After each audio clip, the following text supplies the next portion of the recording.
Purchase your tracks today.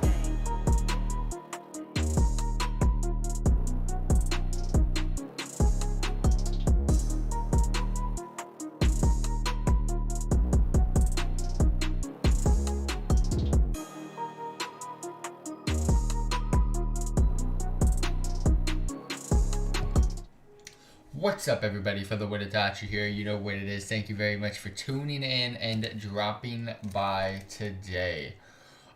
We are going to be continuing our Minecraft adventures today, based off of the title of this live stream, or this episode, depending on whether you're tuning into the live stream or the episode. You could probably guess that something's a little bit off today. What in the Minecraft? It's our first and ever series that basically my first time ever playing Minecraft, and pretty much I've kind of come to the conclusion to put all of this. Oh, I don't have my helm anymore. Shit. No. Yeah. Okay. Yeah. All my gear's just like going away. I've technically decided to push this series as quickly as possible to the end.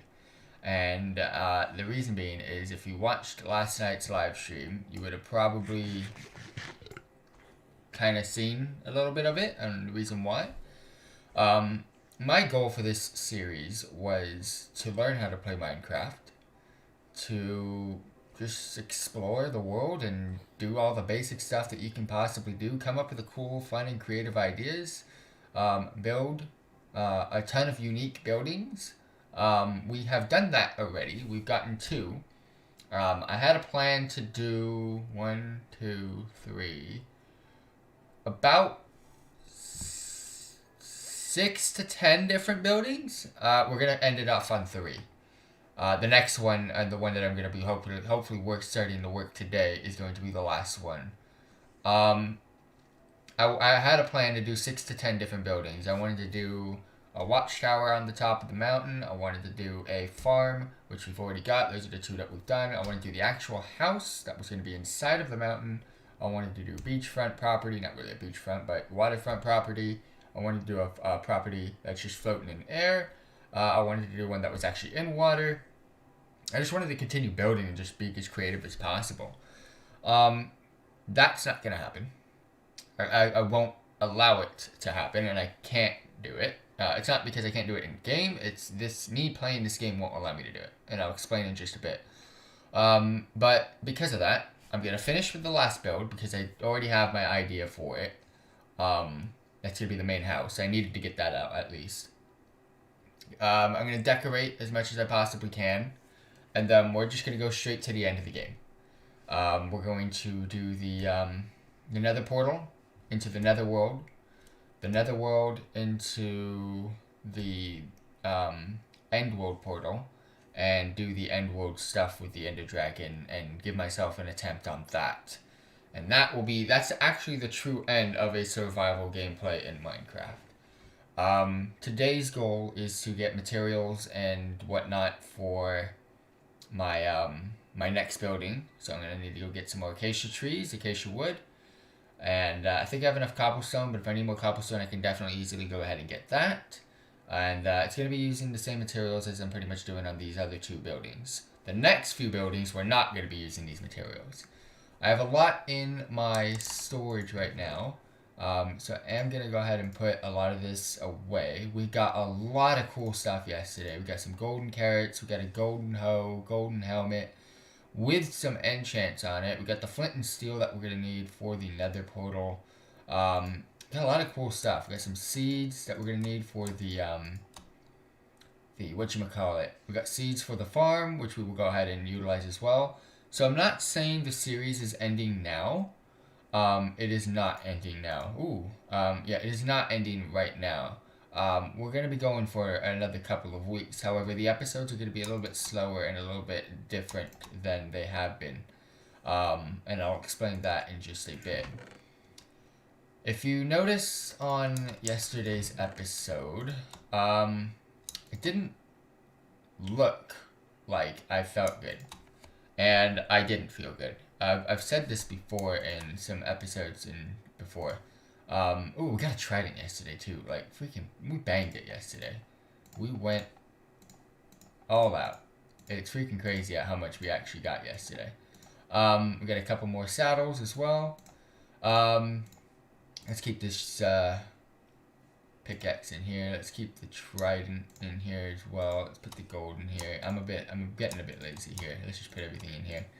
So yeah, I just did not feel good at all yesterday, and this has happened before, when it came to playing Minecraft. Basically, I get to about 45 minutes into the live stream, and I feel rather like ill, like I want to throw up. Supposedly it's motion sickness. Let me grab that. Supposedly it is motion sickness. Now, I don't understand why I have motion sickness in Minecraft. I've been told mess around with camera angles. That didn't help. I was told there's a couple of other things that you can do to change it. I just don't like the way the gameplay feels when I do those changes. If you guys have any help with that type of stuff, or if you guys know of anyone that has had motion sickness in Minecraft, hit me up. But simply, I have motion sickness in Minecraft and I don't know why. So every 45 minutes in, I start to feel ill as if I'm going to throw up.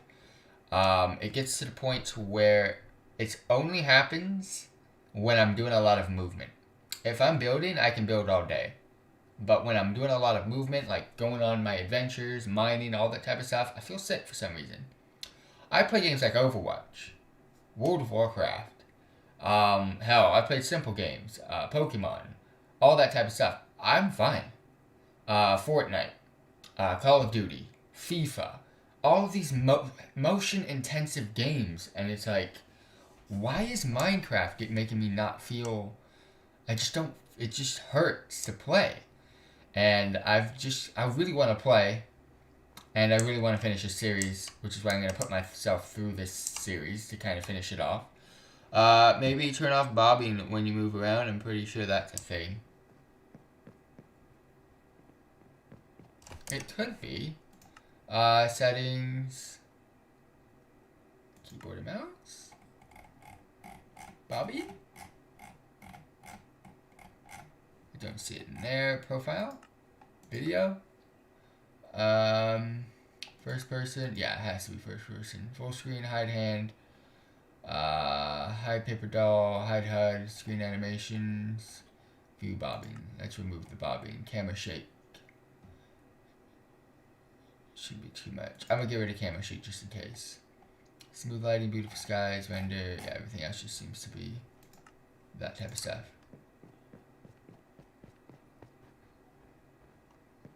So we'll give that a go. But pretty much at this moment in time, like I just don't. There's no difference really. In this moment in time, I don't know what it was or why I get sick playing Minecraft. There's one other game that I get the exact same feeling, and that's Wild Areas in Pokemon. Which is why I'm hoping the next RPG that gets released for Pokemon does not include Wild Areas.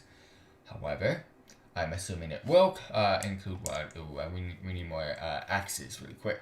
I'm assuming it will include Wild Areas. And the reason why I say that is because... it feels kind of weird. There's no bob. It's the bobbing. I don't think has anything to do with it because I can still feel it right now. But thank you for the suggestion. I've been looking online to see if I can try to figure out ways of doing it. Some people say they can reduce the feeling, but I haven't seen people like remove it completely. Basically, I don't feel good when I play Minecraft. I don't know why. That's why I try to not look at the screen while I'm moving too much. And yeah, I play other games that have so much more going on. But for some reason, Minecraft and only the wild areas in Pokemon. And what's even worse is you're not doing anything in Minecraft. You're just moving. In the wild areas in Pokemon, you're not doing anything. You're just moving around. And it's like, it's just the same feeling in both of those things, and I just don't understand why. But we need some we do got some acacia wood planks and acacia wood. We're gonna need a lot of cobblestone for the boys.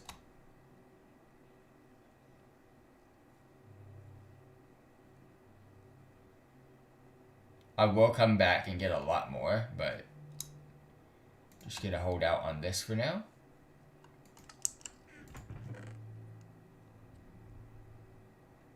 I can't believe we found a trident yesterday. We banged it yesterday. Alright, we got some stone axes. I'm gonna get like... We don't need much. We're gonna need a couple actually.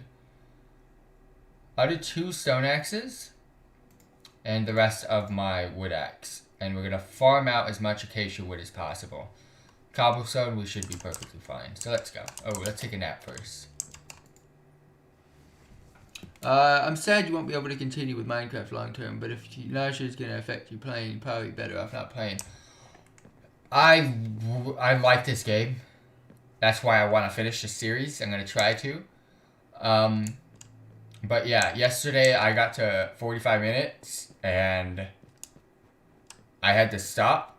I said in the stream that I was gonna go AFK. I tried to hide it. I was gonna go AFK to go get a drink. I went AFK and laid on that couch behind me for 5 minutes. I came back, played, came back within a minute, and I was just like, you know what? I'm gonna get to the house because all I wanted to do was finish my hour.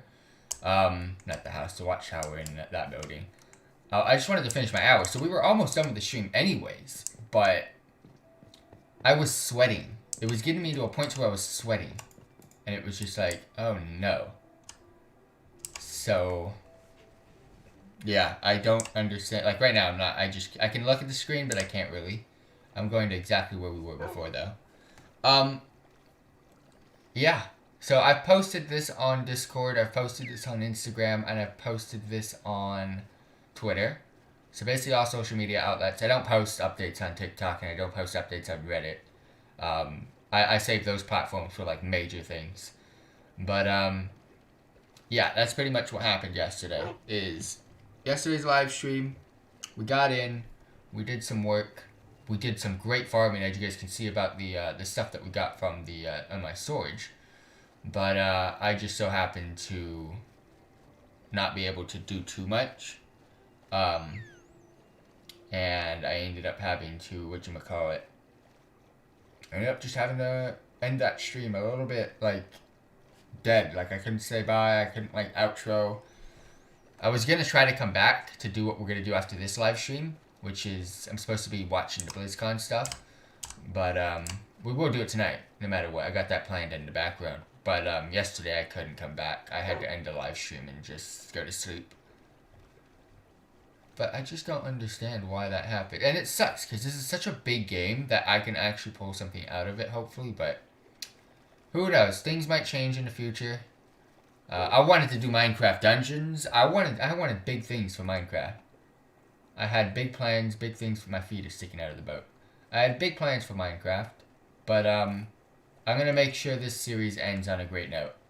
This next building that I'm going to do isn't how I was originally going to do it. I'm going to try to do something a little bit more difficult and out of my range and out of my reach. And, yeah.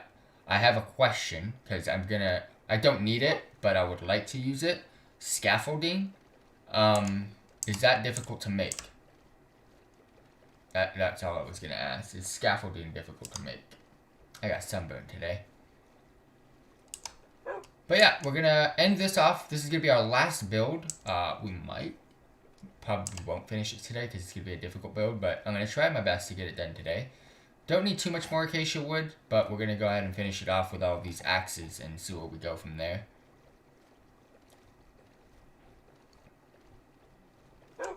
This wood axe is actually almost gone anyways, so it doesn't really matter.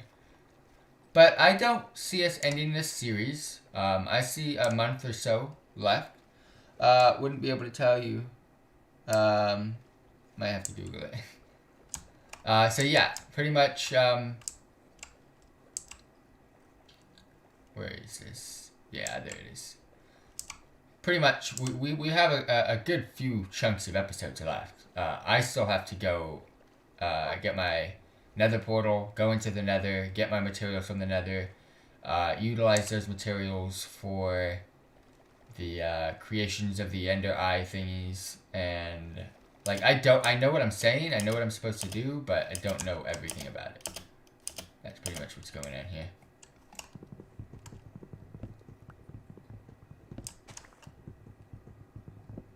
I need yeah.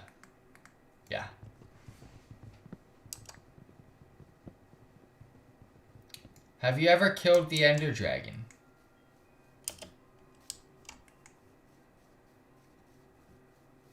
I'm assuming you have?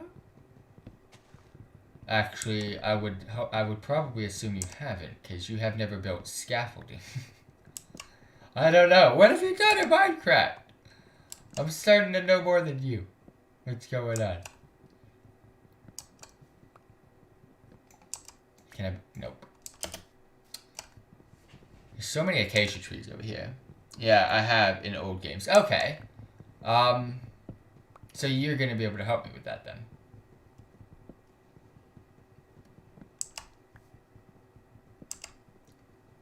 Because I know you need obsidian to get into the nether world. And I'm gonna need to find like these burning dudes that are gonna give me like burning rods of some sort. And I use those with... This is what I know. I can give you tips and stuff. Yeah, cool. So this is what I know from that. Is I need to build another portal. And there's two methods to build another portal. I'm probably going to take the easier method. And not waste my diamonds. I'm going to probably use water and lava and cobblestone. And just build another portal that way. It's a longer way to do it. But it's an easier way to do it. Because I'm going to try to rush this situation to where I don't have to waste my diamonds that I currently have on things. I'm going to try to get a full set of diamond armor, weapons, and all that type of stuff. Maybe some potions. Potions would be nice. Like, especially Slowfall, I heard, would be very, very useful. But, basically, nether portal. Go to the nether, get some burning things, kill some endermen, get the ender eye. Go find the portal-y thing that takes you to the end world. And go to the ender world and kill the ender dragon. Now, I heard that's not as easy. I heard you can use beds. Like, you can explode beds. And I'm gonna take some beds with me. But I don't know how that works. Yeah, potions will help you out a lot. Yeah, I don't know how the bed thing works. Like, if they explode, I'm assuming I would take damage from it, too. And you have to be very close to the ender dragon to explode a bed on it. Hey, I've been here. Nah, beds don't work that well because the dragon is up in the air most of the time. Well, yeah, you're supposed to get him to perch down on the center thing when he does, or if he does. It's not to rely on the beds. I'm gonna try to kill the ender dragon, but I heard beds are like a cheap... I've been here. This is what's ruining my day. I heard beds are just a cheap way to get a lot of damage if he does perch on the bedrock in the middle. Oh, I've seen that happen a lot, actually. Other content creators just use beds if he perches on the bedrock in the middle.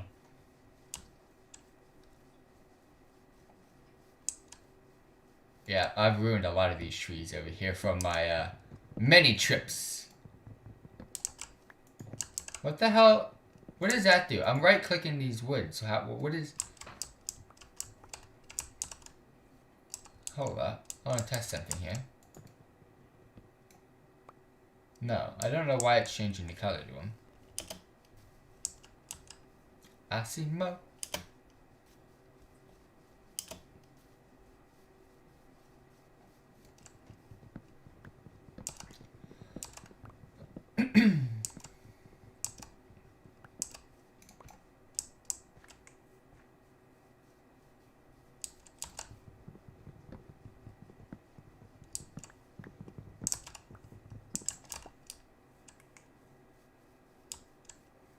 Ah, this is a good spot.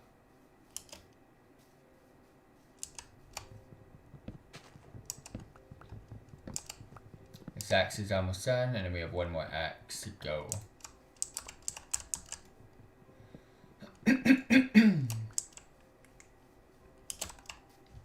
Besides potions, I'd recommend getting some really good enchantments on your gear. The best way I think you'd be able to turn a whole bunch of villagers into librarians and refresh to find good enchantments. Might take a bit of extra work though. Can't you get enchantments using an enchantment table though? And lapis, I think, is what you use. The blue stuff.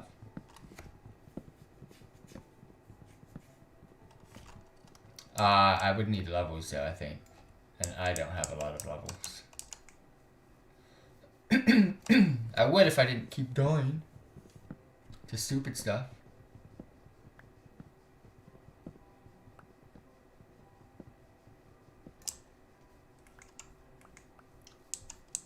That's one thing that's not noob friendly, is enchantments in this game. They didn't make that easy.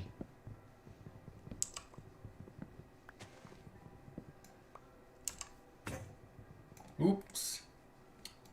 Last one.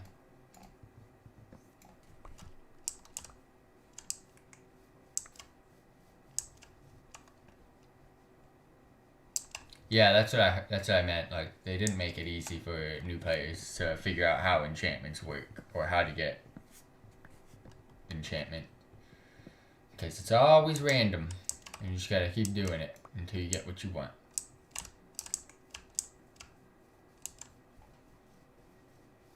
It's almost nighttime, but we're one more axe until we're done.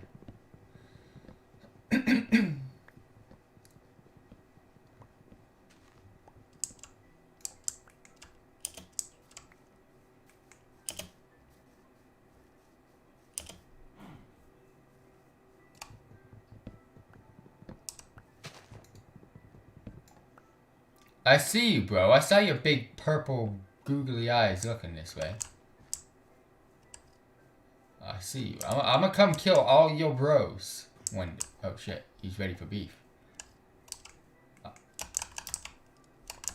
Go boom. Go boom. I'm right here. Damn it. You're dead.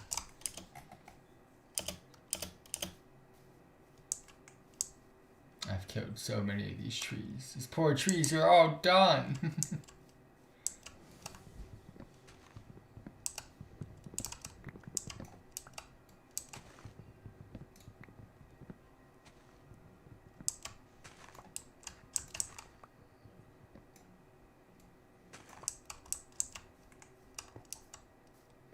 Not many trees left, not gonna lie.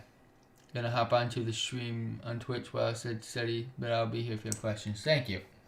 Thank you. We got some over here. Ooh, we got big ones over here.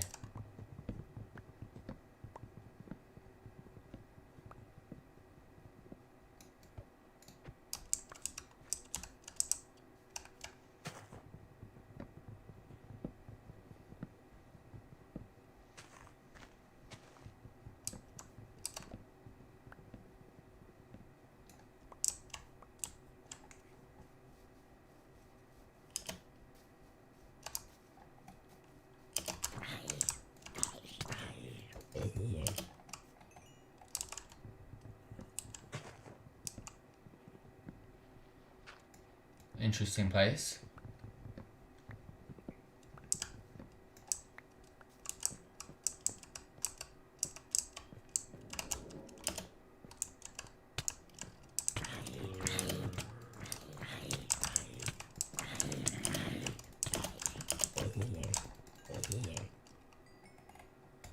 That could have gotten bad. That was almost really bad.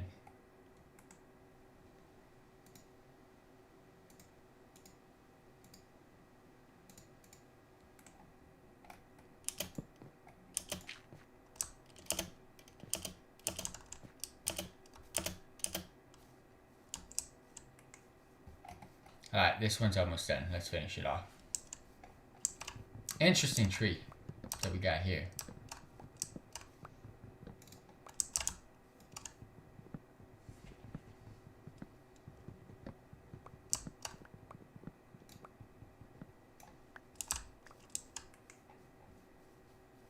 These are the easiest ones to do, these straight ones.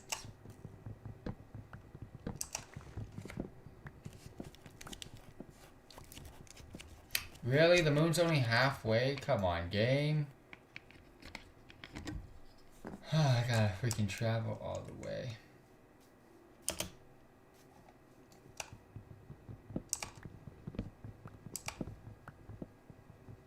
Should be ending very soon here.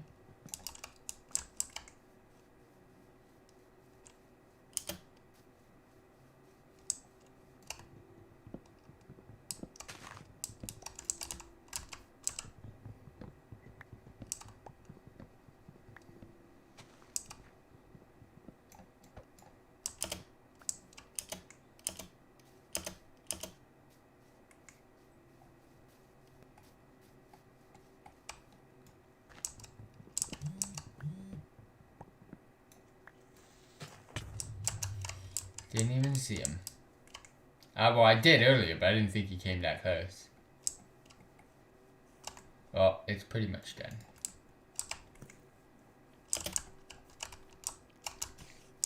Alright, nah, there's too much beef going on here. Are we out? Too much beef.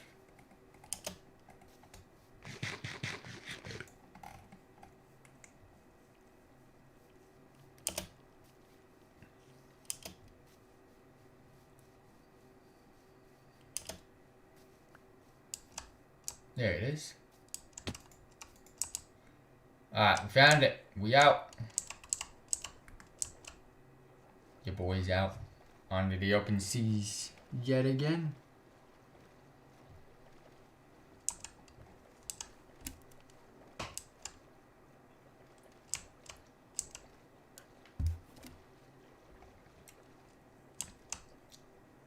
I'm very positive it was this way.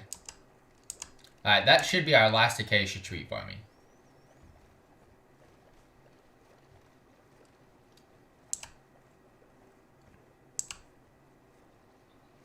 Alright, yeah, it looks like it was this way. We just gotta get into the open sea, look for that lava, and just go straight there.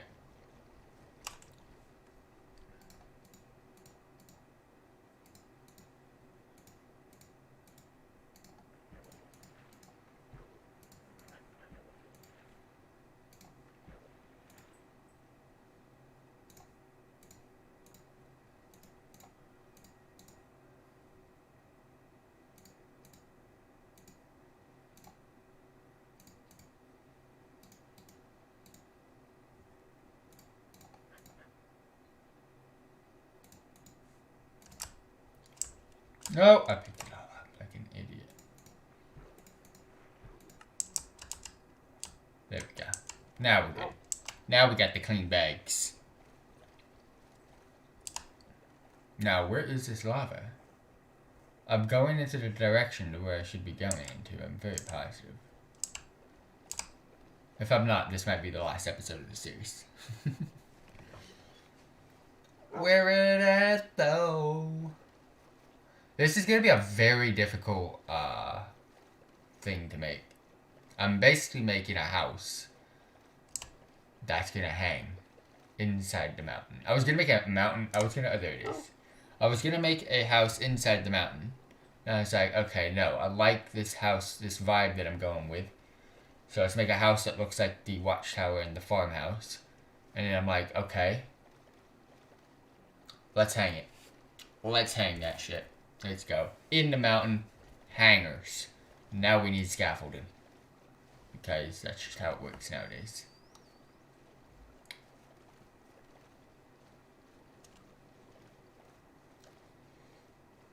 One day we're gonna have to go back to our first ever place. I'll never delete Minecraft on my computer, by the way, guys. So it's not like we're never gonna play Minecraft ever again. It's just I won't be able to play it as much as I have been. I just can't have a series out of it. And it sucks so bad because there's so many Minecraft YouTubers I want to collab with. I might be able to do something in the future. That's why I'm never gonna delete this game from the computer. You never know. I might be able to do another series in the future. Just do it differently to where I don't play as long, like 45-minute episodes. Like I would like to be able to play with someone, and that'll make sure that we're actually getting content done. Like right now I'm learning the game, so it takes me so long to do stuff. If I'm actually playing with people, I'll actually be able to get things done quicker, probably. I would hope so. And like have set plans for each episode. But yeah, I just want to finish this series, or this basically series right now, because I don't want to end it. I like this. I like Minecraft. So it's bad news and good news. It's, yes, we're gonna end it, but no, we're not.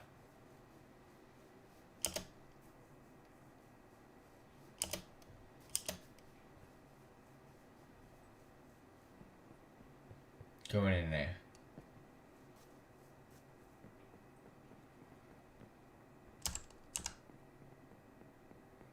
Eventually we'll finish the staircase too, but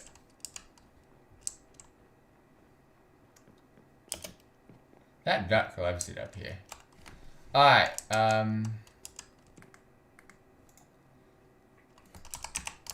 that. Oh, it's bamboo, you fucker.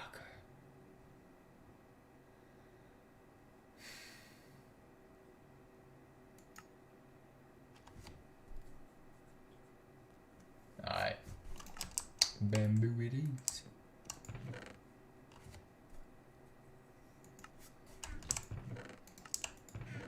Trying to see if there's anything in here that I can just take out and utilize for this build. But I don't really see much. Let's get the hoe out for now. Let's keep that. Keep the sword. Bring out a wooden axe. I was looking forward to maybe playing Minecraft with you one day, but I guess we'll see what happens. And no, that can always still happen. Like I'm gonna keep Minecraft for things like that. To be able to play with people, figure out like quick episodes to do or something like that. Like plan something, get that done, and have some fun that way. But long-term things, it's gonna be kind of hard. Like a series like this, where it'll be more difficult. What's up, Eli? You're gonna have to find a whole new biome to get bamboo, by the way. Yeah, no, I'm not gonna bother with it. I'm gonna do this the hard way. We're gonna waste a lot of, we're getting all these crappy materials out.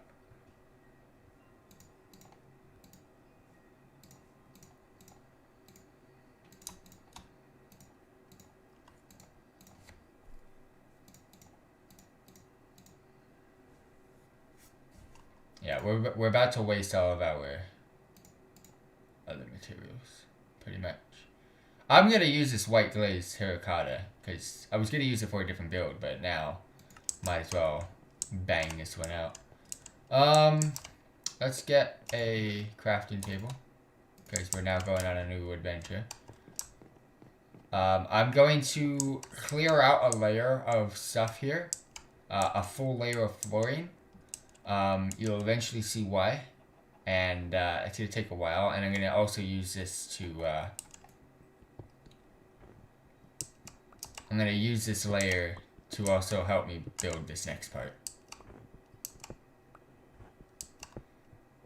But I'm gonna clear out a layer of floor. This is gonna take a while, team. A full layer up here, it needs to be removed.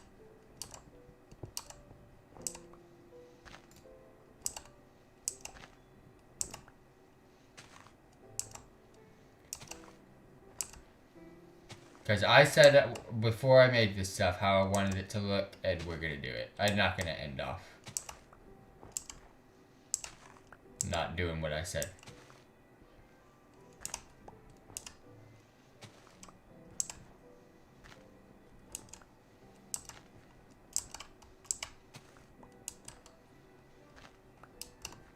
It's gonna take a while. You got a trident? I see. Yes, I got one yesterday.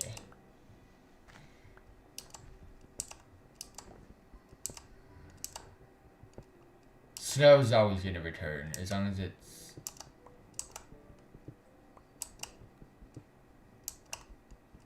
This is gonna take a long time, holy crap. Bear with me, team. You'll eventually see why I'm doing this.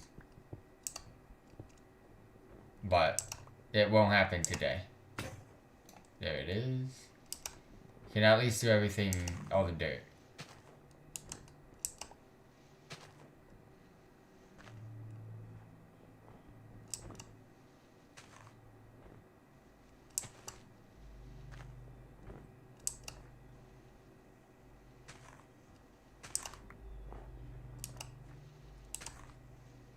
I'm gonna try to do all the dirt without having to go get my next axe.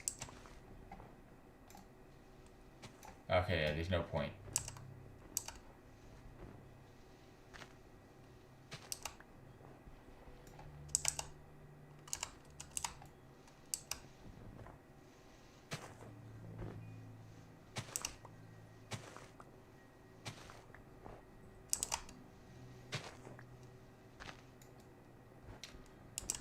I'm certain... No, I can't do that. I was gonna just say, why don't I just build on top of the one that I already have? I can't do that. It wouldn't work.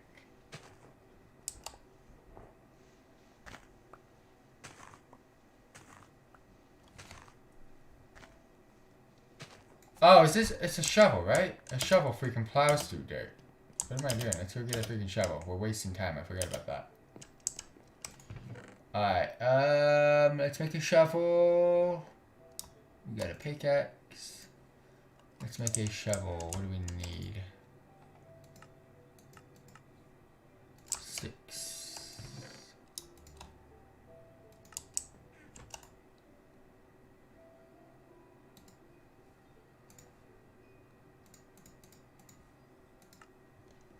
Do you have netherite, or is it not on your version? I'm on the latest version, so there should be netherite.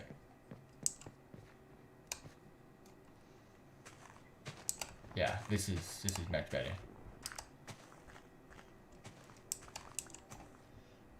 He is nowhere near netherite.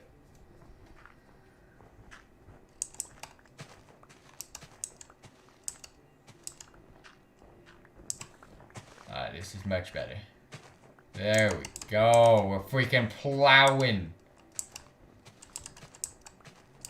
Why you always plowing? Alright, let's fix these holes.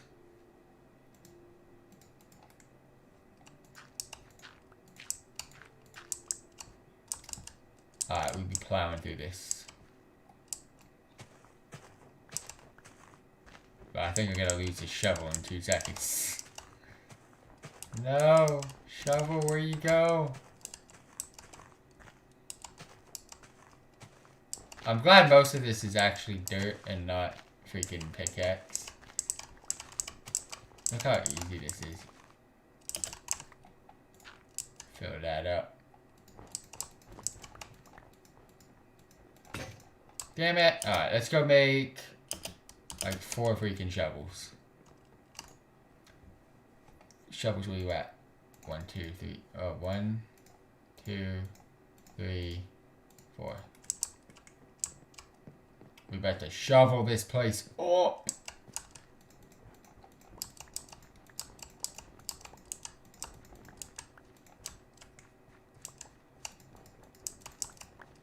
Alright, we need axe.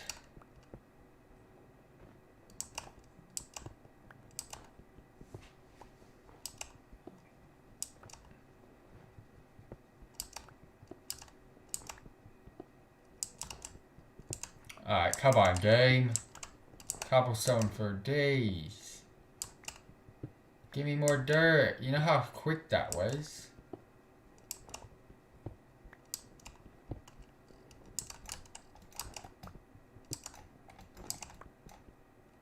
Fuck it.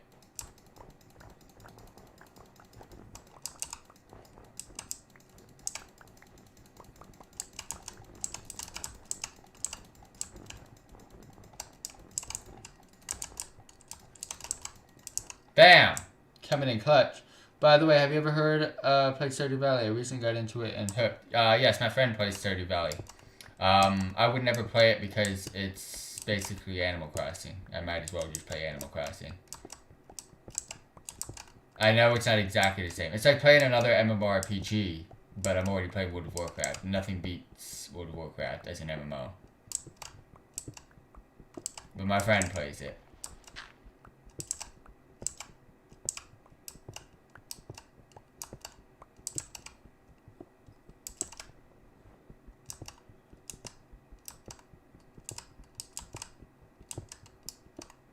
I built my whole freaking structure on top.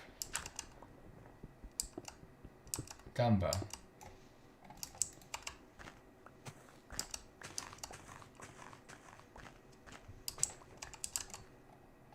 I need another pickaxe in a minute.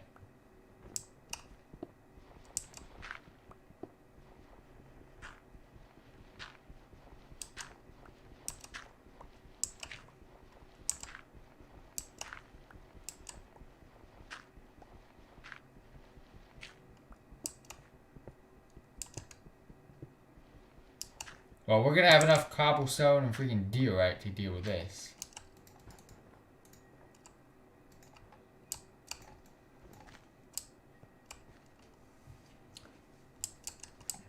Yeah, we're gonna have to get another axie team.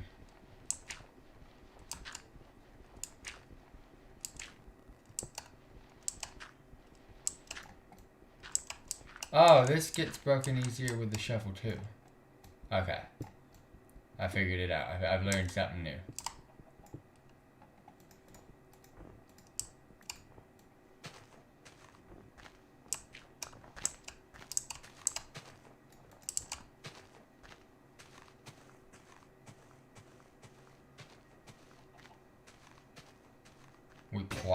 We plowing today. I just need this.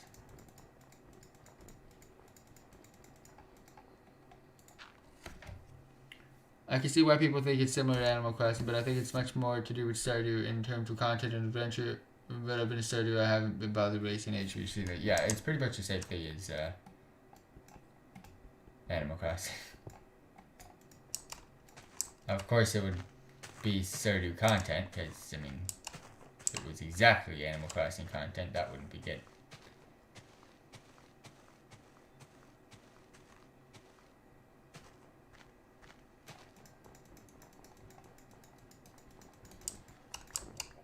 Look how quickly we're getting through this now.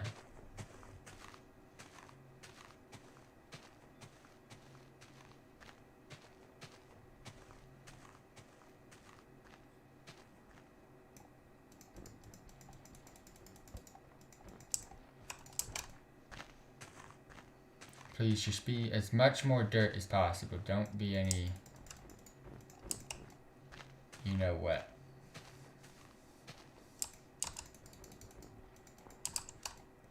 I have to come and pick all this stuff up.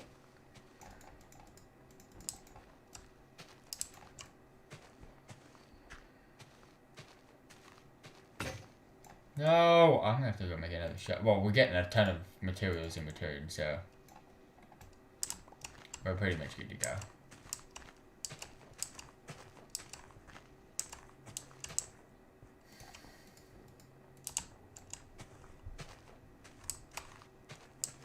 Welcome to my level, Duckman.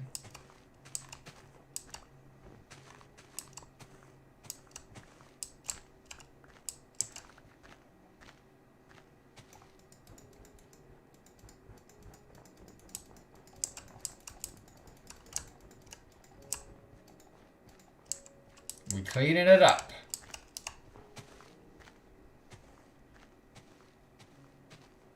I could give Stardew Valley a try, though.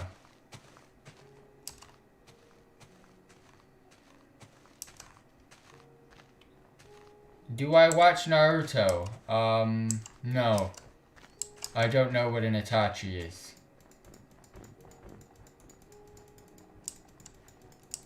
Just saying. I thought I would throw that out there. I don't know who Itachi is. They call me for the word Itachi, but I don't know who he is, do I?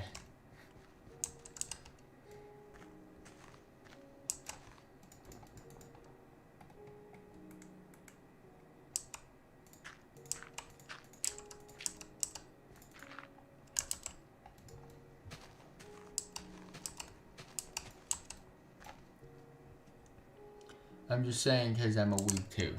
Well, I mean, why would you ask if I watch Naruto, though?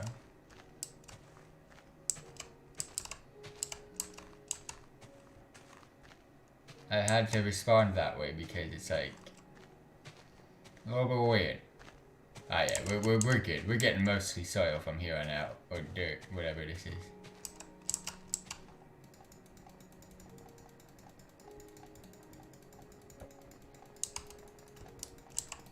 Definitely gonna have to go make another shovel and probably another pickaxe.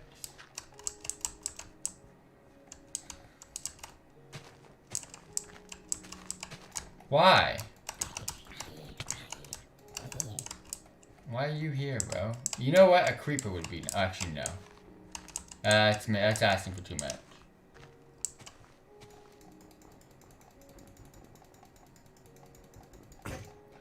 Alright, let's go.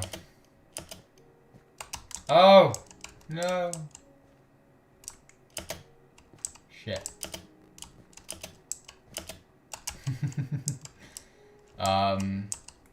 Well, you know what I can do?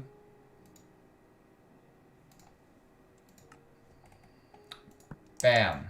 Alright, let's do this.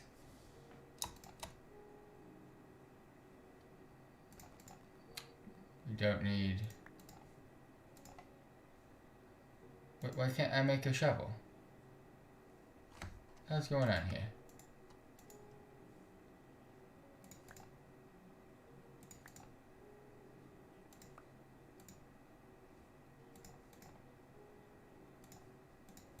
There we go. Got my shovels. I'm on season 2 of the first show. Oh, you a bit behind, my G.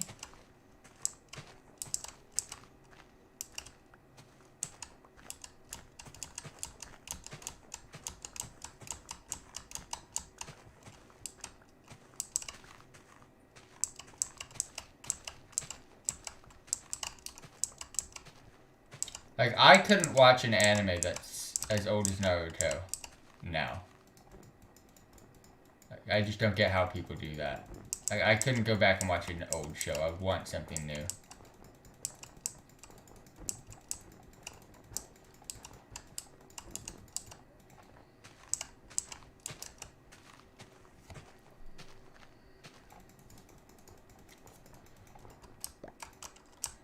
No. I want my... No, I want...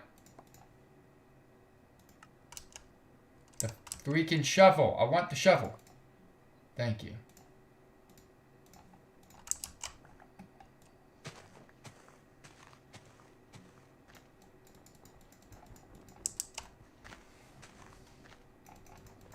I'm so happy the rest of this is mostly dirt. Otherwise, this could be really bad.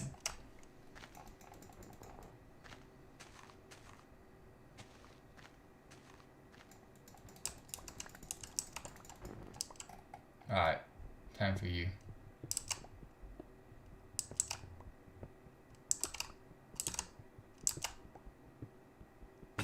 Yes! Ah, thank you.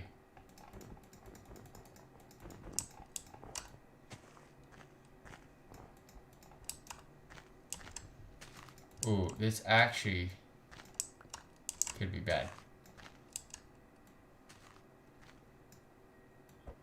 I don't think I would do that, would I?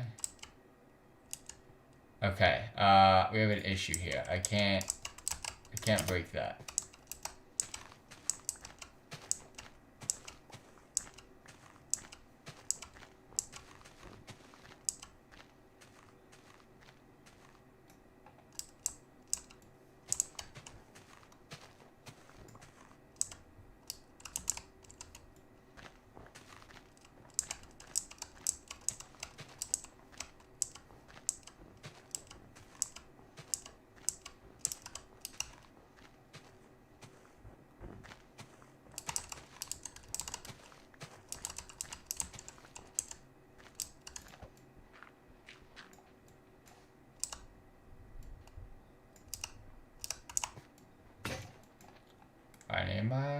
shovel.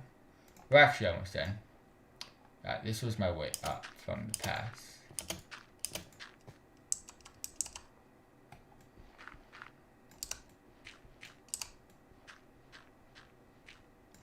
Okay.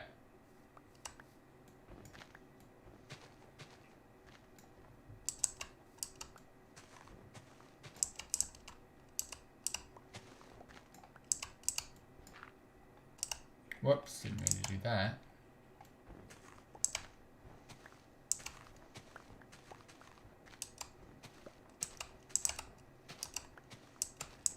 I can't break the outer layer of this place. Because there's water there and it'll make an absolute mess of my farm. Which we cannot let happen. This layer that I'm standing on, I can't break it.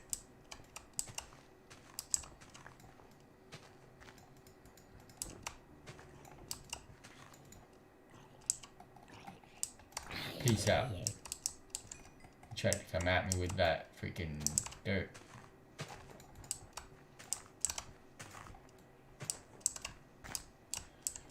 We're done! It's all done. Where did all the freaking dirt go? Everything just up and vanished. Oof. No! Come here. Get clapped. Get clapped. Get clapped. Thank you. That could have been bad. Alright.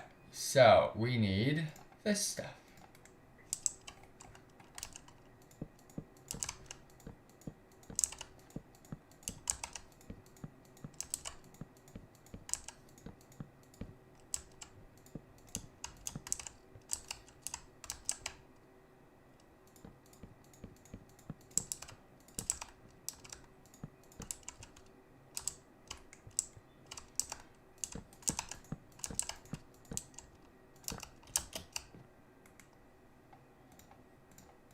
I don't have much more. We're gonna have to go make a lot more.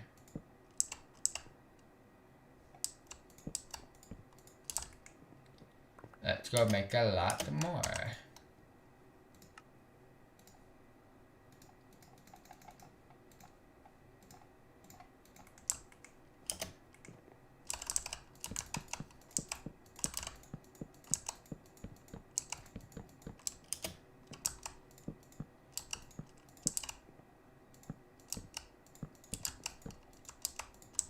We need more. That was weird. We're actually up with some of this stuff.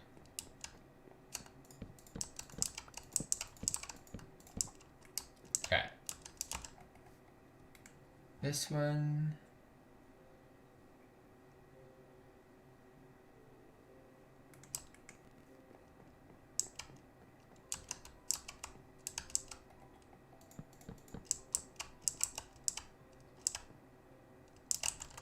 Why did you go that way?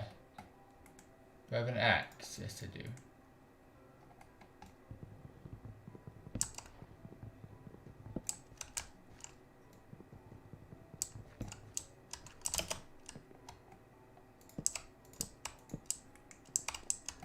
Yeah, okay, some of these went the wrong way.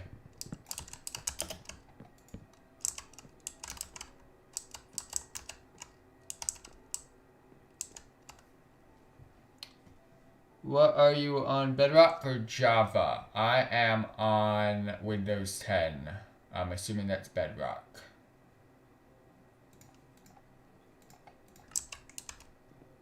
There we go. Any more that are not right for whatever reason? Alright, cool. Alright, let's flatten this out.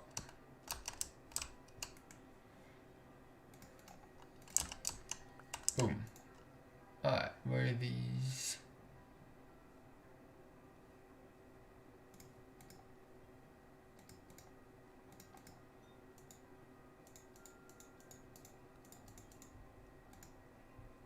Okay.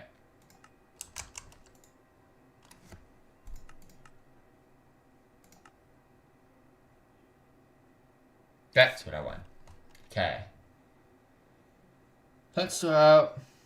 Use some Bedrock. Yeah, it's Bedrock. I have Java, but I want Bedrock so I can play with my console friends. Alright, we don't need snow. This is not Texas. We don't need snow.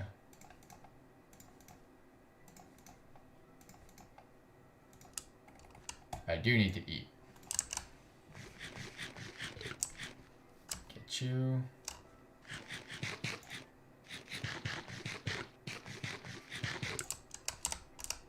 Throw you out as well.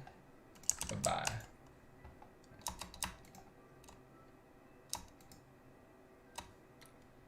Okay. We've got that. Now let's go.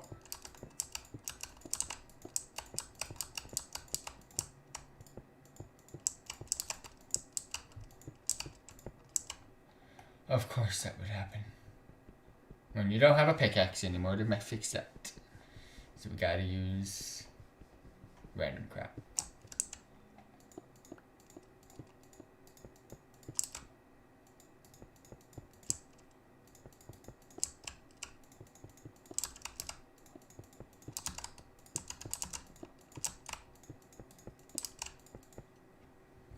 I have to go because it's 11:30 and I have school, but it was nice seeing you stream and have a good night. Thank you very much for dropping by. Much appreciated.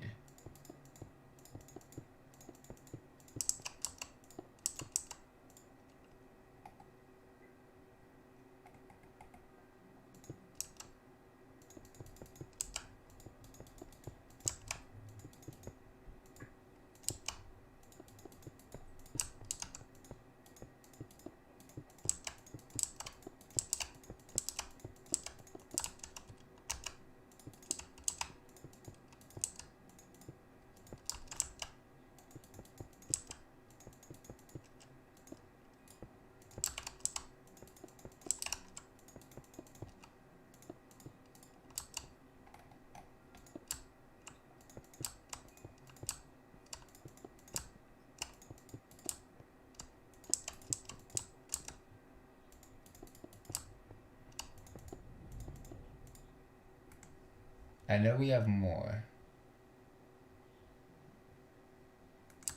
Let's go get some more.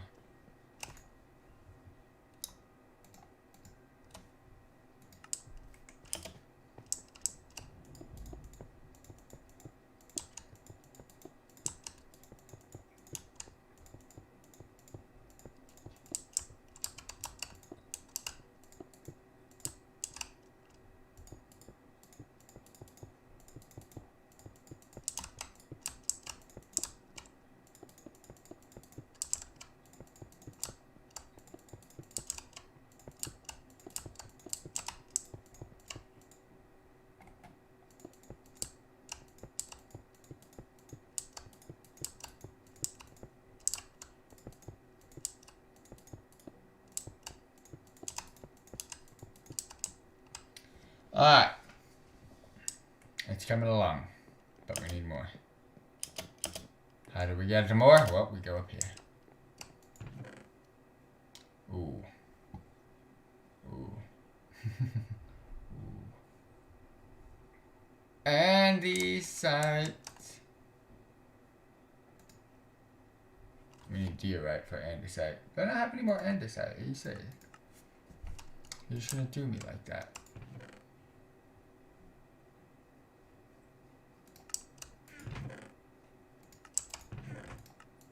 Look how easy andesite is to get.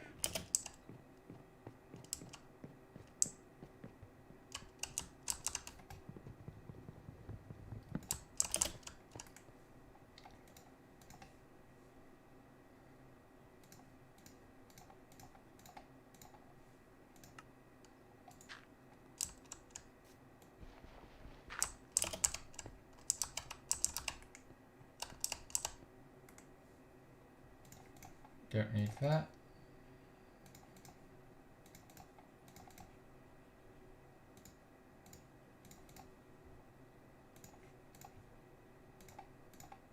Gotta sort out these bags.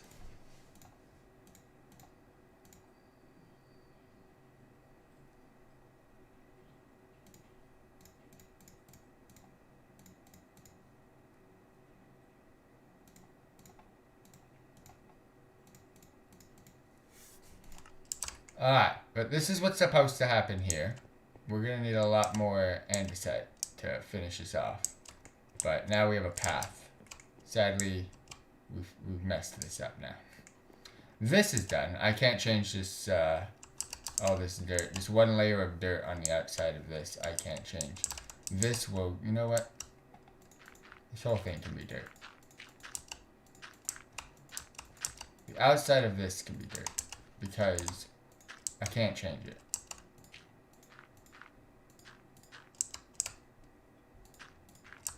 Because if I was to move it, you know what would happen. It'd be an absolute disaster. Yeah, that's fine. But I just gotta fill up. Yeah, that's pretty much it. We just gotta fill up all of that with andesite. And then, yeah, this is all gonna be Andes. Let's go take a quick nap. We've got all of our materials for later.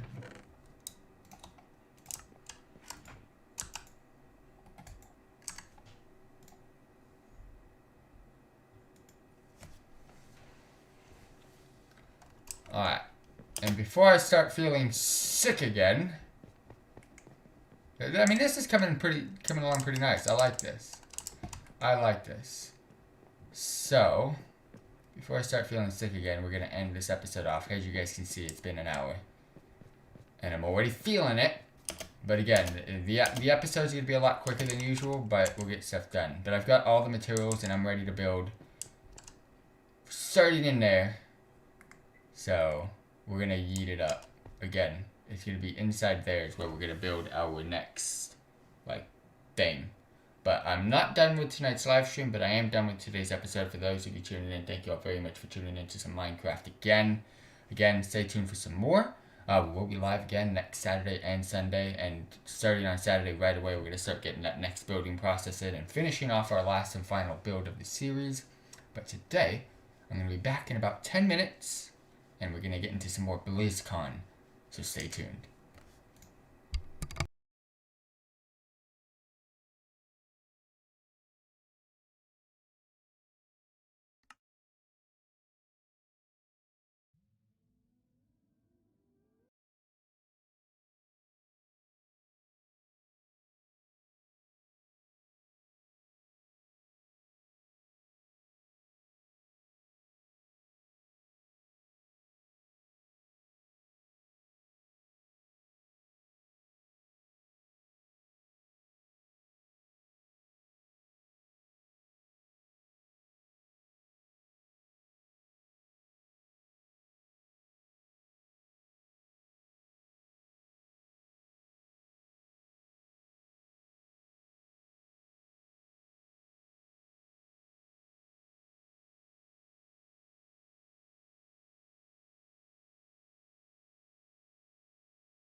my bad. What's up? We back. I had my freaking mic on mute. So, for those of you that don't know, BlizzCon Line was this past weekend on February 19th and 20th. On the 19th, we watched the opening ceremony. We covered all of the car bots as well. We did pretty much all the World of Warcraft content, World of Warcraft Burning Crusades, a classic deep dive, World of Warcraft Shadowlands update, World of Warcraft making of the Wandering Ancient map, and then on Sunday, which was Saturday, which was the 20th, we watched Voices of the Afterlife. Pretty much, I'm going to go ahead and throw this on. You can see everything that we have watched. However, no Diablo content has been watched, and StarCraft content has not been watched. And the reason being is I don't play those games too much. However, if you do want to see me watch it, we will watch it at the end. I've just marked it off of this list for now. Now, when you do go to the 20th, I have also done the same thing. Didn't mean to mark that. All of Diablo and Community Showcase. No. Okay, yeah. As you guys can see, all the Diablo content has been marked off. There's no StarCraft, no Heroes of the Storm content at all on this weekend. And there's no what else is there? Yeah, that was it. StarCraft content, nothing. And there's just Diablo. But, yeah. All the stuff that isn't brightened, that stuff, we're going to watch another day. I want to finish Friday, February 19th first. So we're going to toggle that on. As you can see, it's just Hearthstone and Overwatch content. So today we're going to watch some of the Overwatch content as much as we possibly can, and then next time we're going to watch into the Hearthstone content. But everything that is highlighted now that you can see, we have already watched. Again, opening ceremony's done. You can see all of these on the channel at youtube.com/FTWitachiPlays. 30th anniversary Carbot, that is now done, so that's good to go. Let's mark that here.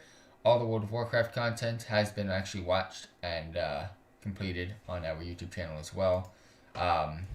Don't need to watch the BlizzCon Day 1 wrap-up. I've already seen it myself.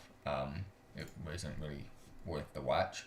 All Diablo content has been toggled on because we're not going to watch it. And same thing with StarCraft. I did toggle on the behind the scenes of Overwatch 2. Because there is a duplicate of this one.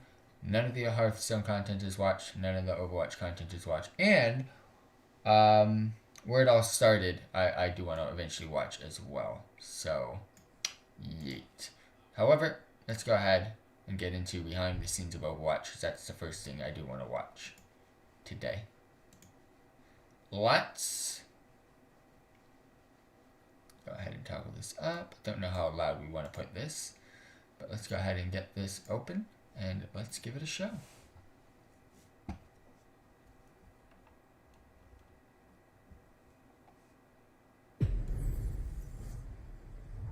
Welcome everybody to BlizzCon.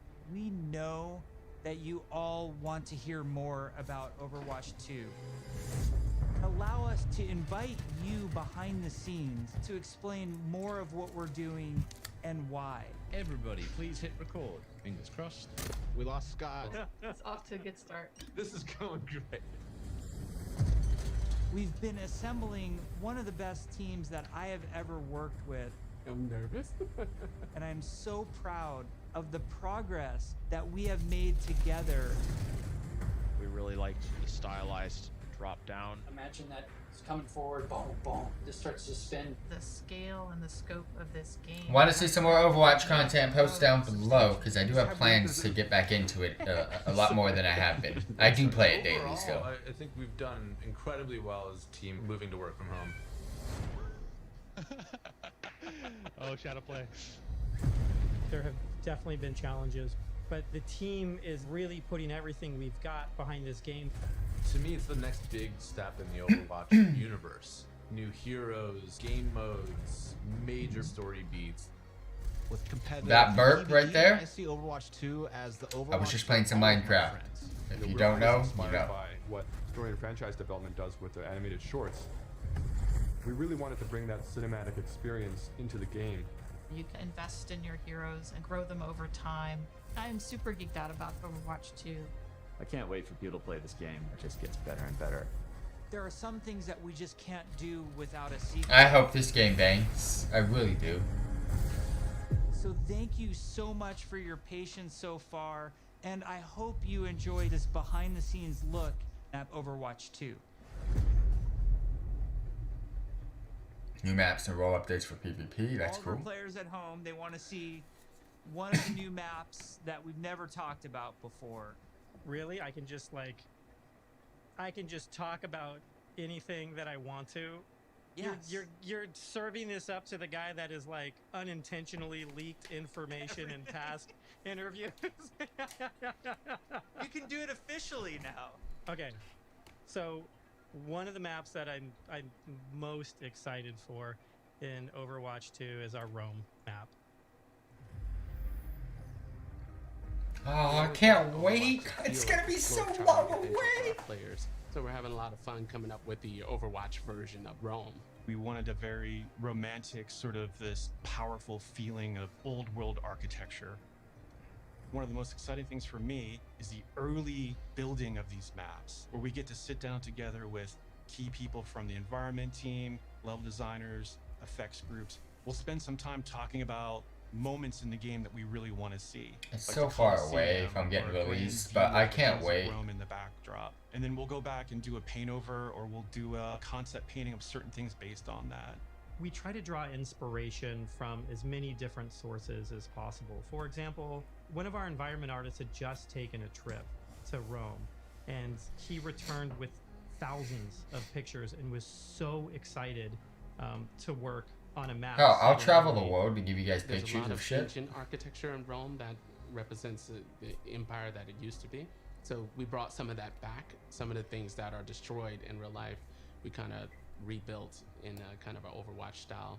It's one of the most beautiful pieces of environment art that I think we've made for the entire game, and it just absolutely took my breath away. Can we reveal more maps? Yes, Scott.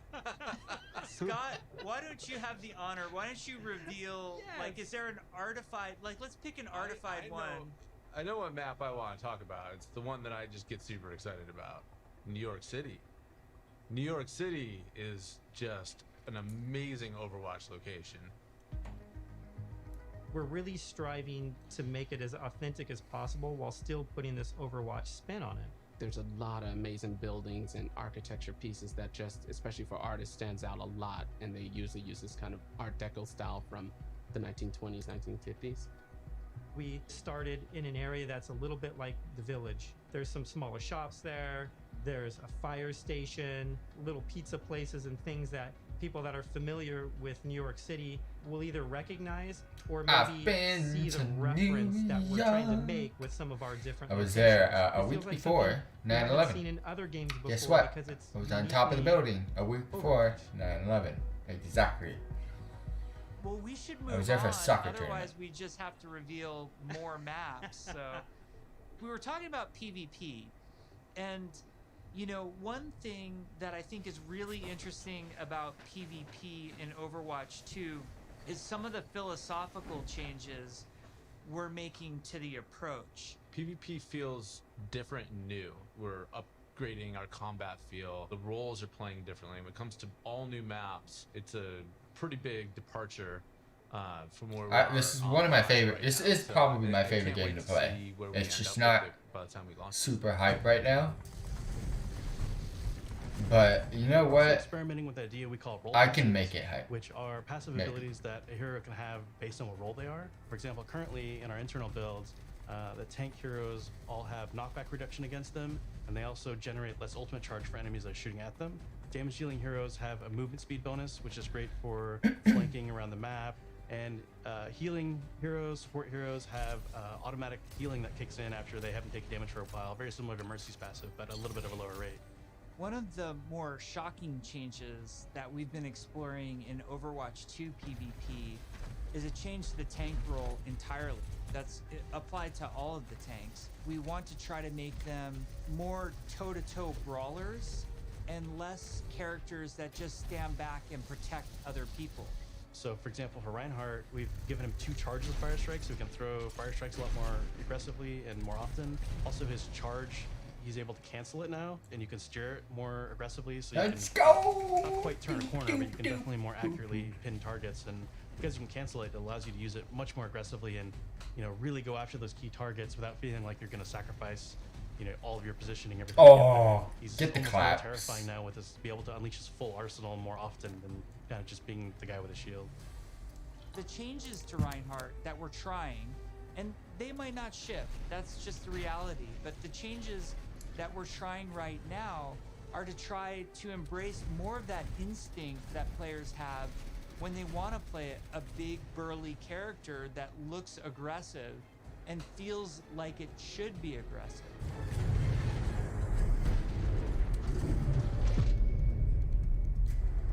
Shortly Combat after BlizzCon, games. we spun up this group, our combat field group. I think these are like to talent. really just work on what happens when a player holds the trigger. We're putting a ton of effort into looking at all of our characters and trying to give them even a more visceral weapon feel. From sound to VFX to animation to the design of these units, all new sounds for a lot of our weapons in the game, and a whole new sound system that's driving it. And we didn't just level up a unit, we leveled up the rest of the game. When we first started working on Overwatch, you know, we spent quite a bit of time working on gunfire sounds and just general combat feel to make it feel really awesome. We're revisiting pretty much everything, nothing's off the table, so we're looking at even kind of small things such as quick melee attacks that every hero has. So they have kind of new audio pass and a new kind of feel and visual effect when you hit things. One of the bigger efforts we're undertaking for Overwatch 2 is what we're calling our Weapon 2.0 sound pass. What this is a big overhaul to the weapon systems in the game. That means the way the gun feels in your hands.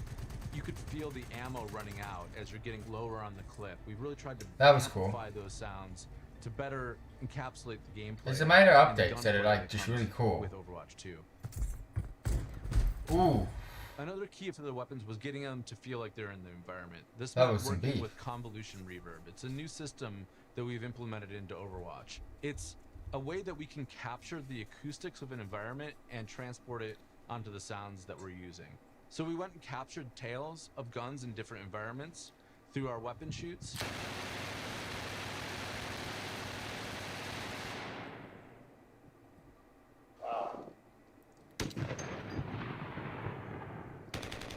Oh, this is so cool, And then dude. we've cut them and applied it so that we can support a lot more environments. Now we're supporting outdoor, urban outdoor, warehouse tales, Oh my big god. tunnels, small rooms, and it gives a lot more. And that's gonna presence to the change weapons like and the way that. that they react in the world. The shooter genre has evolved a lot since Overwatch 1. This guy looks fake. On top of that, I think we really want to push the visceral nature of how we. I don't know why, he looked so we fake. focused a lot, not just on the wonderful sound effects, but also with how the gun moves as you shoot. You know, so you can really feel every single shot leaving the chamber. And there's a lot of subtle little tweaks we have to do on the gameplay engine. There was like 3 shots that that Reaper did that didn't even do Everything anything. from making sure that the camera shakes are crisp, making sure that if you get shot, you know exactly these tight indicators show up on the outside of your reticle. All these things play into making the game feel not just tight and responsive, but also modern and up to date.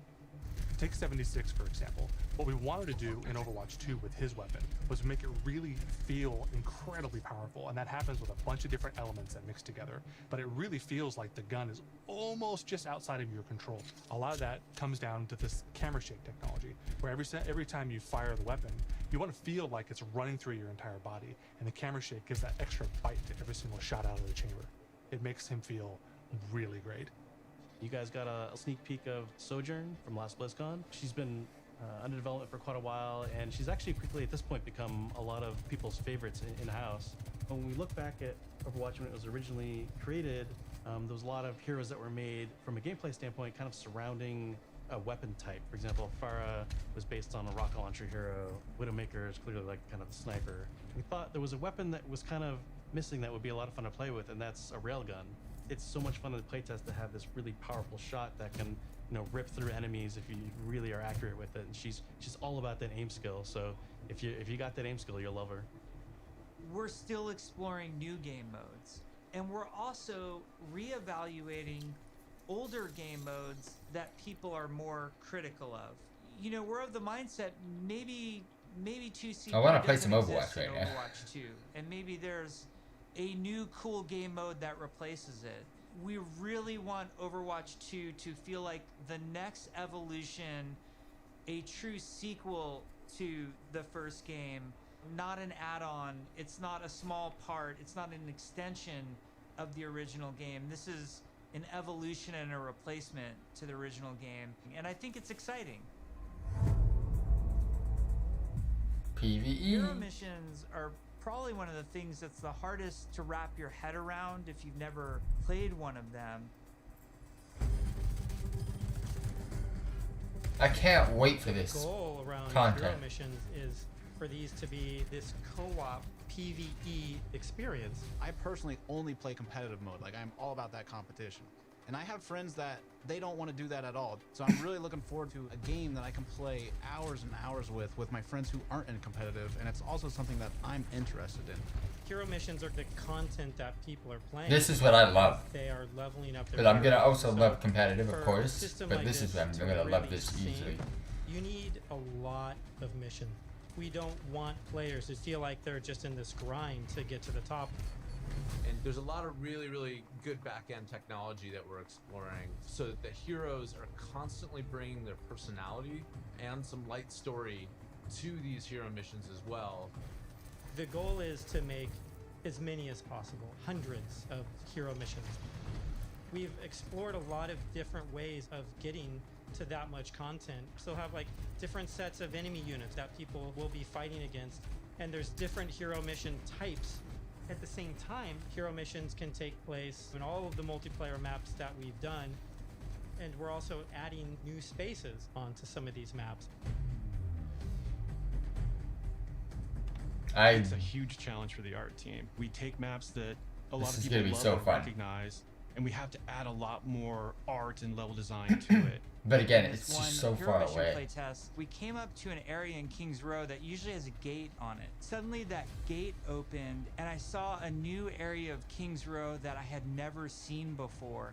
You may be playing a payload game type, and the payload may decide to take this new route instead of going the usual route. That was really, really cool. It was like this eye-opening special moment. Lan, our lead tech artist on the environment side, very early on her own free time, made a prototype of a sandstorm on the Temple of Anubis map. And at the time, we didn't know what we wanted to do with that, but it looked awesome. We looked at it and went, oh my God, we absolutely have to do this. So we put some new technology in place that allows us to do this dynamically. You start the mission off, clear day. Midway through the mission, suddenly this sandstorm or heavy weather would show up. It made the world just feel so much more alive. There's Such a tons of beautiful game, too. Daytime, nighttime, but depending on where you are in the world, these look different. California or Hollywood would have what we call a California sun. In New Bonnie, there's a great African sun that happens there. You start to get a sense of space and mood. This is what really brings the levels to life.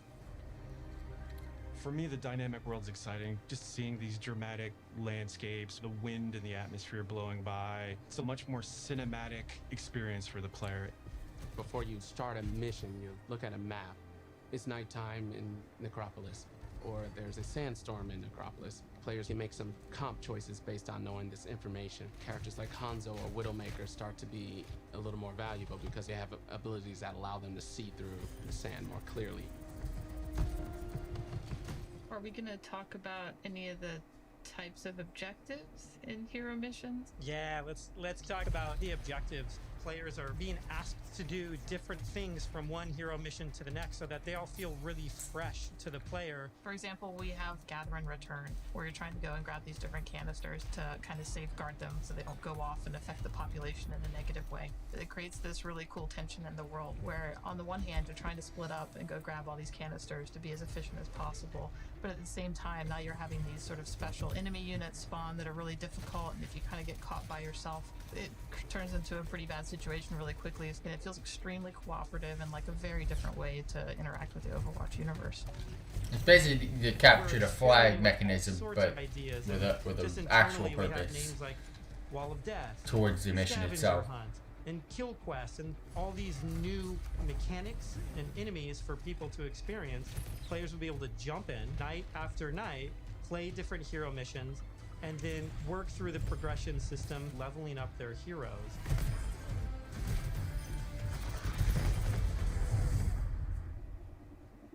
This is the talent I was At talking BlizzCon in about. 2019, we started to talk about progression, and we showed the very early version of our talent system, which I think was really cool. We had that one talent where like Meg became the rolling snowball, which was a big hit. We've really blown that system out. I'm real excited about talents. You can play the same hero in so many different ways. Now with the skill tree, you can have fun every night doing different things and kind of experimenting. Yeah, the talent system is like really deep and rich, and Old World of Warcraft talent trees, that's what that you looks might like. open up 76's tree, and as you're leveling and picking new talents, And that's you're what everybody starting to wants fill your back hero in World of chain. Warcraft. We've had some pretty hilarious versions of the healing one where his biotic field travels with him. It also repulses enemies. We called it the snowplow build, where 76 is like running through spaces, pushing enemies away from them. Designing these is super fun because it's like we get to break all the rules that we've sort of established for ourselves, and we get to really take the gloves off and do crazy things like Junkrat can dual wield grenade launchers, and we've had Mercy be able to area effect res their whole team at once at super long range through walls. It's been a ton of fun, kind of like mad scientists making all this stuff. You're all used to using these kind of kinetic weapons like Soldier 76's rifle or fire attack like what Reinhardt's Flame Strike does. As soon as you start to mutate these things with talents, all of a sudden maybe you're doing freeze damage or electrical damage, but it gives the animators a bunch of crazy opportunities. You know, the animations are going to change to show them freezing and shattering. And if you shock someone with a lightning attack, they can shake in place and stun, maybe chain to other enemies. All sorts of stuff to make you feel like you're controlling the battlefield in novel ways. As a huge RPG nerd myself, the first time I opened up the talent tree systems, it was like, oh my gosh, this is speaking my love language. Like, I just want to plan, and I want to see like where do I want to invest, and how am I going to play this character. Yes, it's so great. And you you start at the bottom of the tree. Like, Yes, oh my, exactly. like Tracer gets to do what? Yeah. And then you start working and kind of planning how you're gonna get down there. It's like, oh, it's so fun.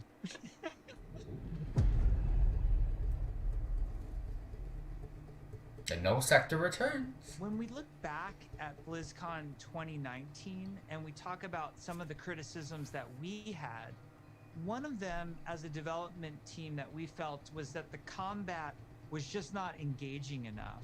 So the fact that our combat wasn't highly engaging to us as players meant that we had a problem with the enemy units, and that they just weren't feeling interesting enough. Just because we show something to the public, it doesn't mean that that is what it's going to be. If we make discoveries where things aren't working how we want, they're not reading how we want, they're not fun enough, we're totally down to reinvestigate, reiterate, and just really find ways to level kind of all aspects of things until they feel good. I would say a major focus of all of 2020 was to make the null sector enemy units more engaging, and some of this was adding new units and evolving other units that we had. Interesting combat for us is varied combat for us. So sometimes we're going to ask you to protect something in Overwatch 2. Sometimes we're just going to ask you to get someplace. Sometimes we might ask you to escort something across a map while it's being attacked. And so it's a different type of spawning, and it's a different type of units that are in there, and it's a simpler objective. There's a lot of units Aaron is talking about. Lots of different units, lots of different types. They serve different purposes. You do different things to them. It's really going to help a lot of us find the fun and make sure that Overwatch 2 is a blast. One of those sets of enemies is what we internally call objective units. And they're typically units that don't even attack players. The simplest version would be something like the Breacher. It's two legs with this huge bomb on its back.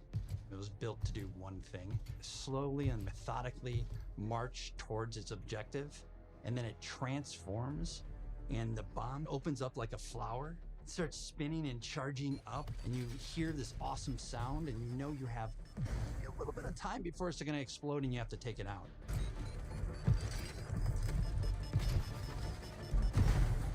We have units like the slicers, which you guys have seen before. They're little, we call them the chickens, like little chicken sometimes. They run really fast.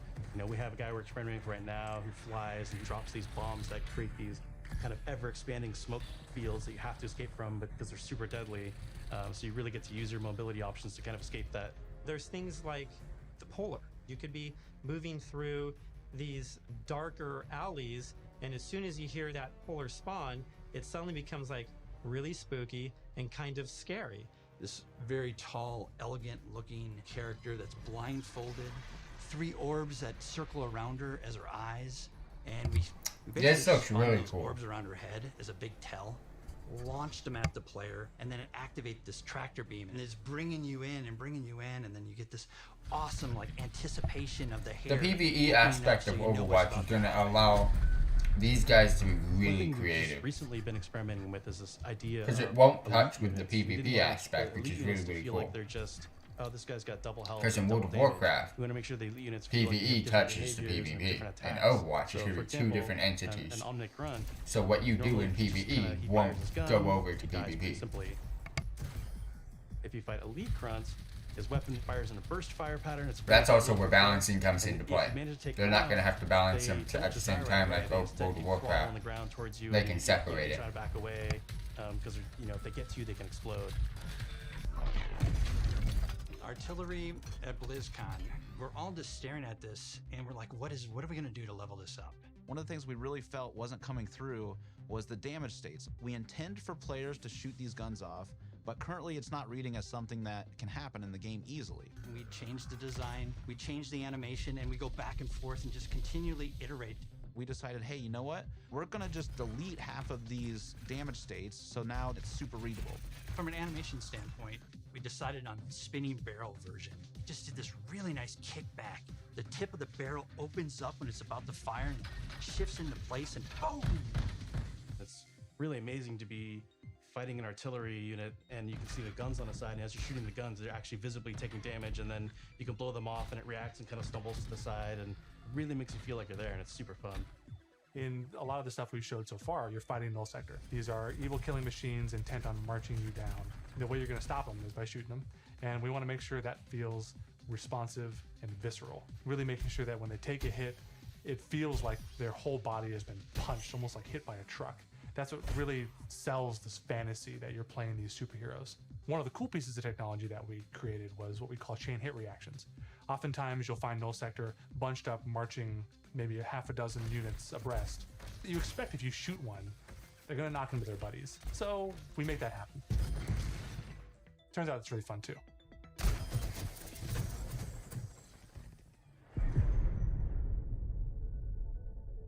One of the things that we showed last year. Everything so was far the has new look been for our hero. sounds great. The theory kind of going in was like you want to preserve the essence of your hero, but also kind of show that that hero's evolved and kind of changed and moved forward. So we have a lot more new looks. So I'm excited to see how players and fans react to all of the ones that we've done so far.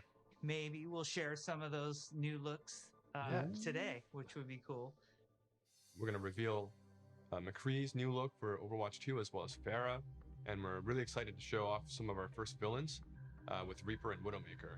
But first I wanted to talk a little bit about technical wear, kind of like I've seen Widow and she looks great. What that really is using The braid in her hair technical was really fabrics, perfect for as her well as, art having form. very intricate but functional straps designed in a way that is very aesthetically pleasing.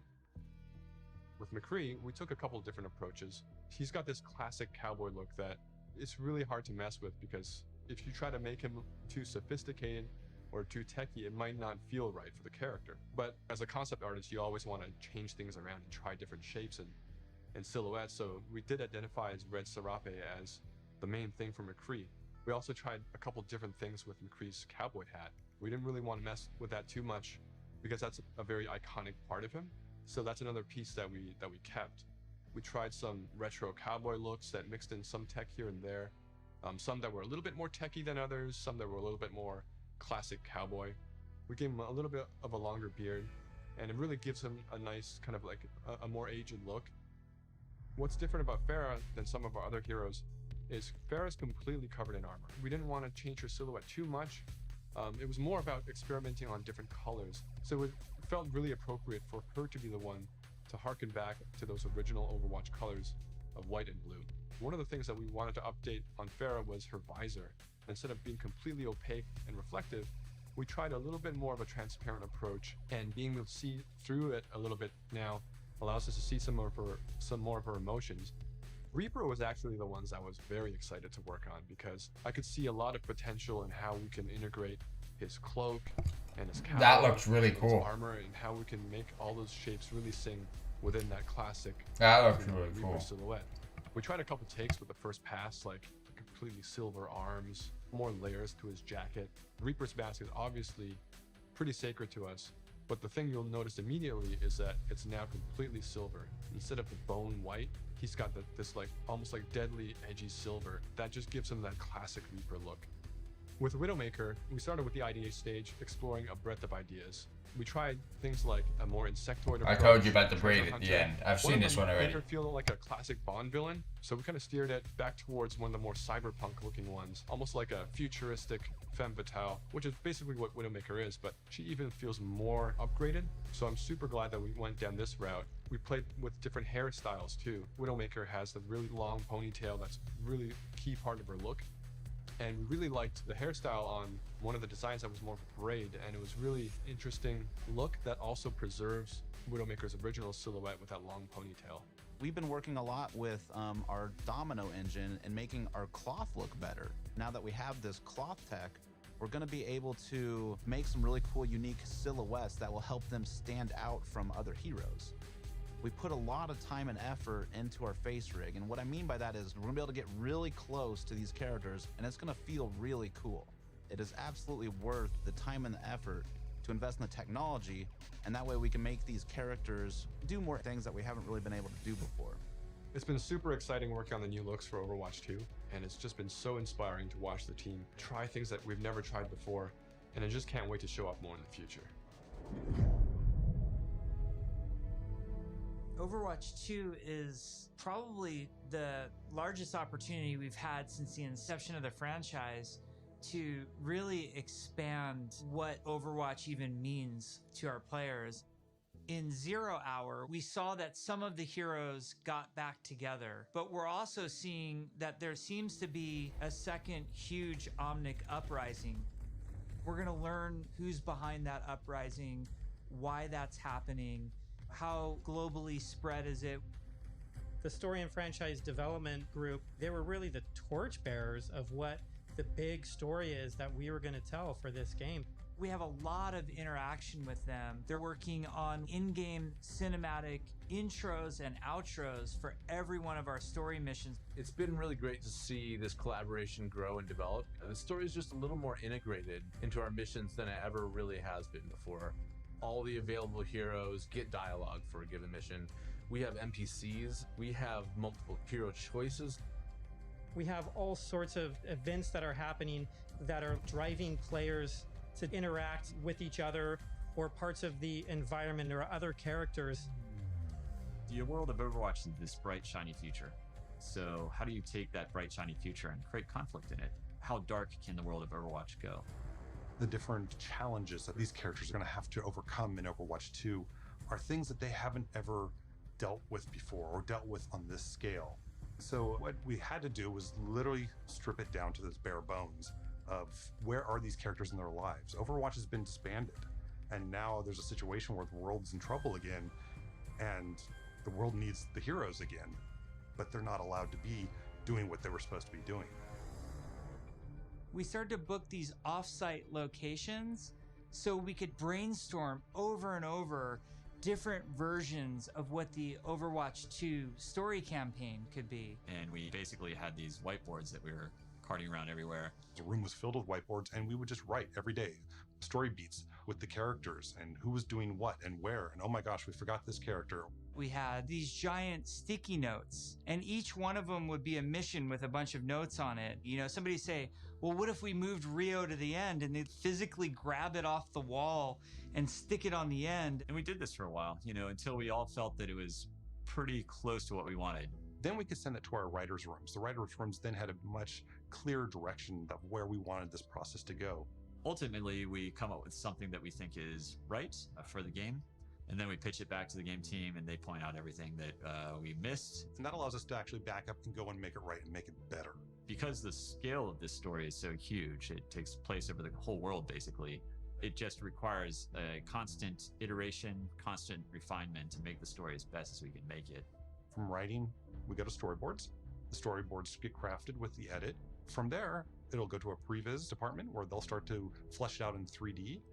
Once we've kind of figured out our camera work and our cinematography, that'll then go to the animation department. And then we end up going right into the game engine. One of our challenges was to figure out how to integrate this story and this narrative with the gameplay.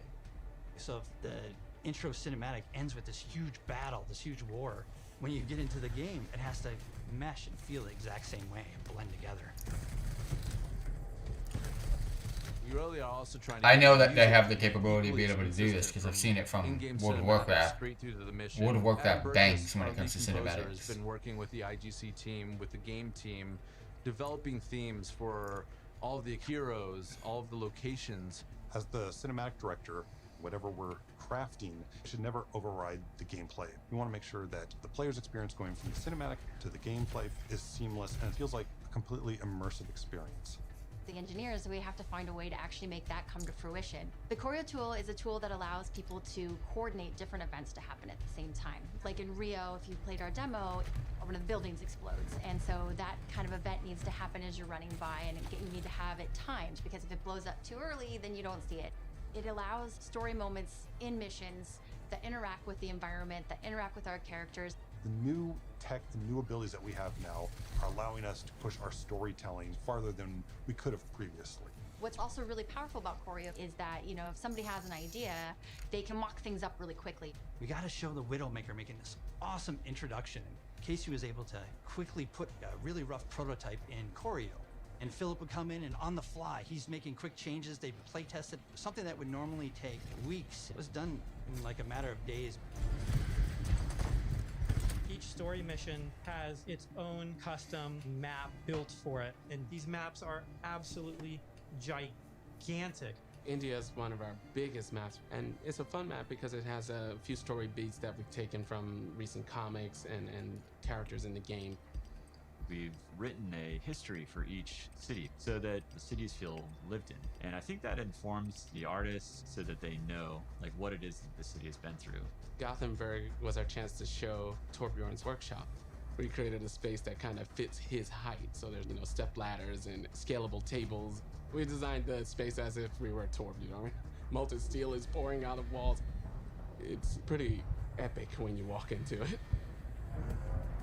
Toronto was under siege by just Maltector sucks. when the players arrive here. There's a It's so dynamic far snowstorm. away. So as you make your way through the level, the snow is Let us slowly play building the up. Suddenly freaking by the end, the characters are pre-game caught in this that you guys gigantic released snowstorm, last and year. They must fight their way through. In Overwatch 2, we want to give you choice to be able to play this character or that character. So we're designing a lot of systems around how their relationships develop over the course of the story missions in the campaign. We have a cast of many characters all on screen, all at the same time. And it's fantastic to actually see them all interacting and working together in ways that we've never actually seen. We've always thought about it and hoped for it, but now it's actually happening.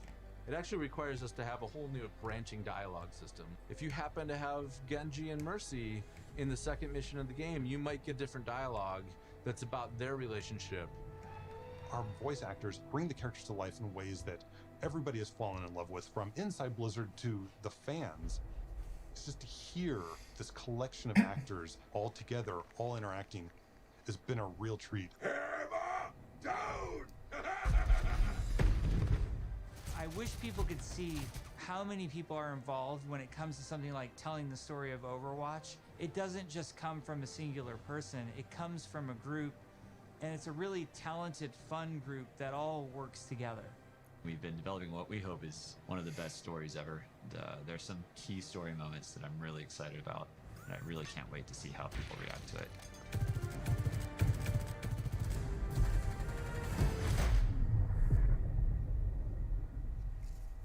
That was fun. We've been talking about the game, about this universe.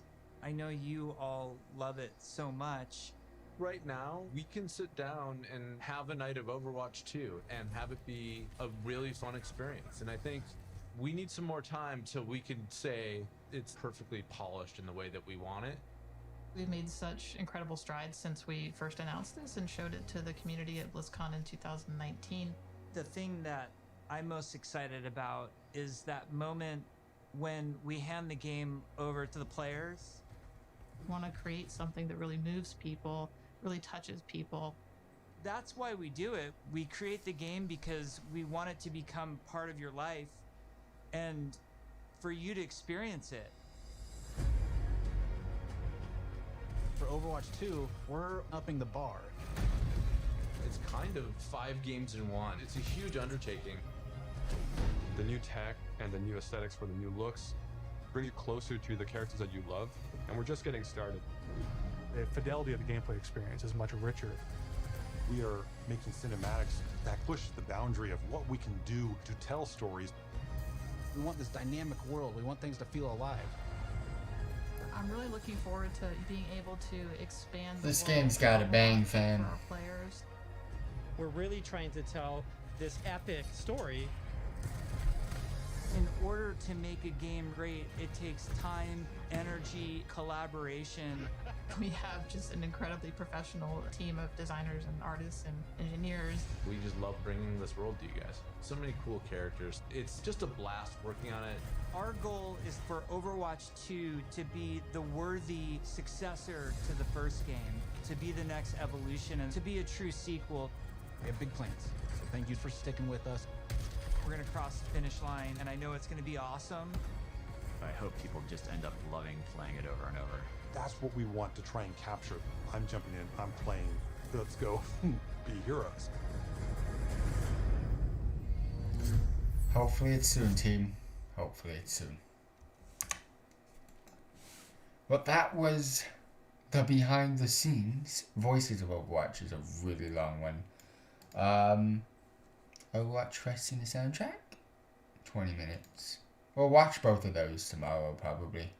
But thank you all very much for dropping by tonight. I'll catch you all tomorrow. Peace out, everybody.